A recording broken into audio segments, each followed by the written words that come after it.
When a Puerto Rico landlord wants to raise rent, they have to serve a written notice to the tenant before the increase takes effect.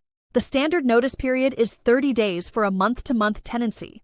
Puerto Rico is a civil law jurisdiction, not a common law state. The framework comes from the 2020 Civil Code of Puerto Rico, Ley Numero 55-2020, Title 3, Chapter 2, the chapter that governs lease agreements. Two key points distinguish Puerto Rico from the mainland. First, there is no statewide rent cap. The amount of an increase is not limited by statute. Second, civil law principles of good faith and reasonable notice control. A rent change must be communicated in writing, with enough time for the tenant to make an informed decision. For a fixed-term lease, the rent is locked for the term. The landlord cannot raise rent mid-lease unless the lease itself contains an escalation clause and the clause was negotiated in good faith. At the end of the term, the lease either renews on the new terms with notice or the parties negotiate a new agreement. For a month-to-month tenancy, 30 days written notice is the standard. The notice must state the current rent, the new rent, the effective date, and be signed by the landlord or authorized agent. Verbal notices, text messages, and informal announcements do not satisfy the writing requirement. A few rules a Puerto Rico landlord cannot work around. Retaliatory increases following a tenant's complaint about habitability or housing code violations are unlawful. Discriminatory increases based on protected characteristics violate federal fair housing law and Puerto Rico anti-discrimination statutes.